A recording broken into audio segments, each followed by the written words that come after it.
Безопасность 2021 и формирование Юг-2021. Командно-штабные и мобилизационные учения проходят в Баткене. Это специальная операция по блокированию и уничтожению незаконных вооруженных формирований, вторгшихся на территорию страны. Командный состав отработал задачи по стабилизации обстановки в условиях военного и чрезвычайного положений. Проведена боевая стрельба с резервными ротами Баткена, Баткенского и Лилекского районов.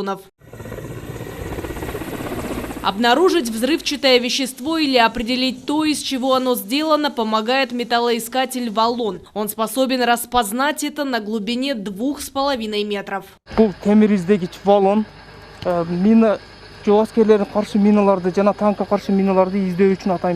С помощью этого металлоискателя были обезврежены неразорвавшиеся боеприпасы весом 8 килограммов. Оборудование хорошее, работает в нескольких режимах. Подобные военные учения Кыргызстан проводит совместно с другими странами тоже 21 год назад. Конфликт в Баткене и выявил недостатки в оборонной системе. Группа религиозных экстремистов, вторгшаяся в несколько сел Баткенской области, представляла серьезную угрозу безопасности всей страны. Героически погибли военнослужащие. Акмурза Тагаев, участник баткенских событий, был старостой села Зардалы. Он одним из первых сообщил об этом местным властям. В гуще этих страшных событий я был 75 дней. Я был ответственен за безопасность сельских жителей. От села до районного центра около 120 километров. Были дни, когда мы ходили до центра пешком. Сколько кыргызстанцев погибло в этих событиях, сколько человек были в плену у радикалов.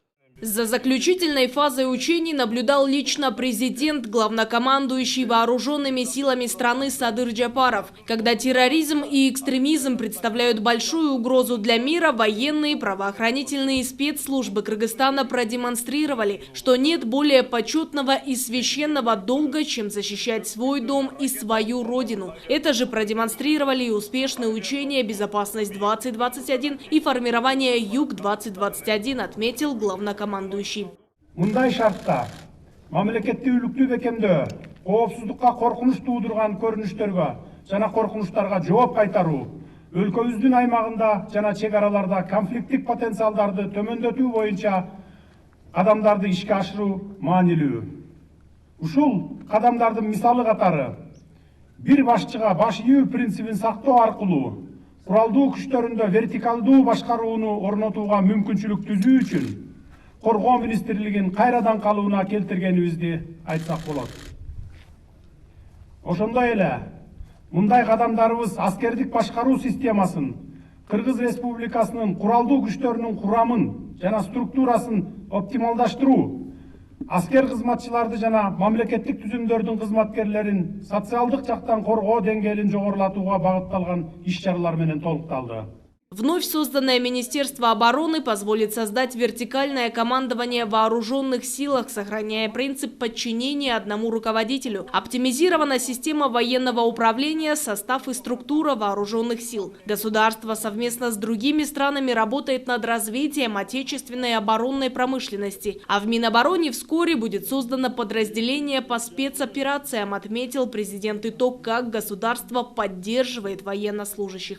Ушул жылдын 1 апрелинен баштап өз мөөнөтүндөгү аскер кызматчылар үчүн азык-түлүк паёгунун көлөмү көбөйтүлүп, анын калориялуулугу жана ар түрдүүлүгү жогорулады. Куралдуу күчтөрдүн кызыкчылыгындагы капиталдык курулуш улантылууда. Ош шаарында ушул жылы 200дөн ашык аскер кызматчысы турак жай менен камсыз болот. Коомдук тартибин сактайт.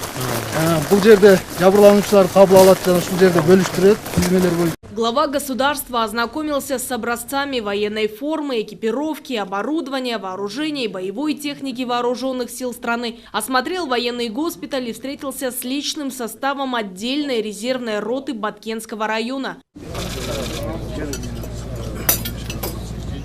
Садыр Джапаров также пообедал в полевой кухне вместе с военнослужащими, задав вопросы об условиях прохождения службы и ответил на интересовавшие их вопросы.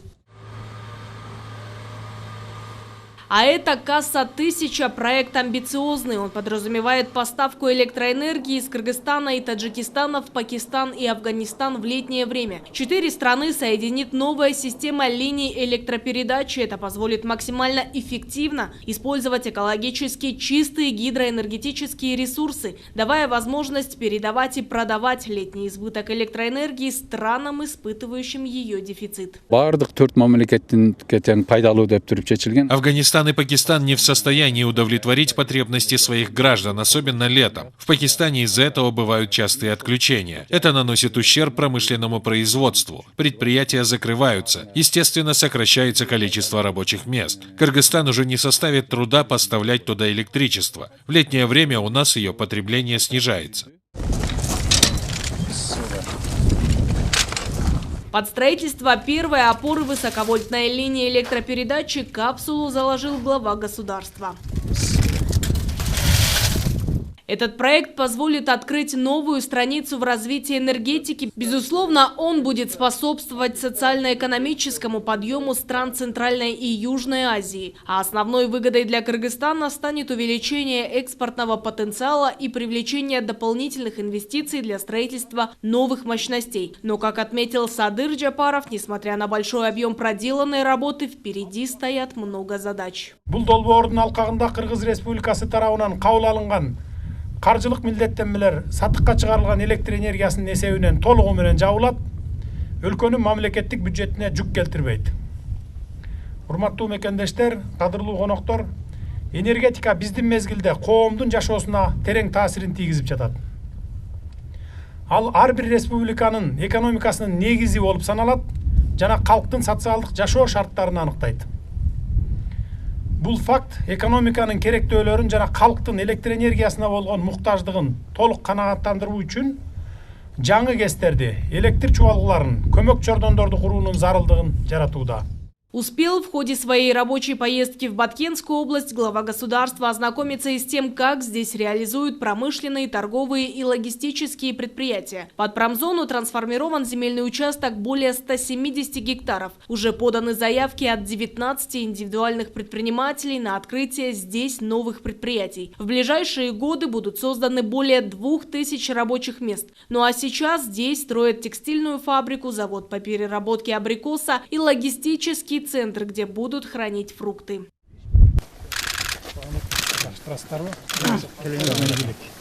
Побеседовал глава государства и с местными жителями, выслушав их насущные проблемы. Садыр Джапаров отметил вопросы расширения доступа к льготному ипотечному кредитованию и увеличению льготного кредитования для фермеров взяты под его личный контроль. Это важно для стимулирования малого и среднего бизнеса, повышения конкурентоспособности отечественных производителей. Для этого планируется выдача долгосрочных беспроцентных кредитов. Президент обратил внимание местных властей на оказание всевозможного содействия внутренним инвесторам и предпринимателям в решении их вопросов, заверив, что государство продолжит улучшать благоприятные условия их деятельности.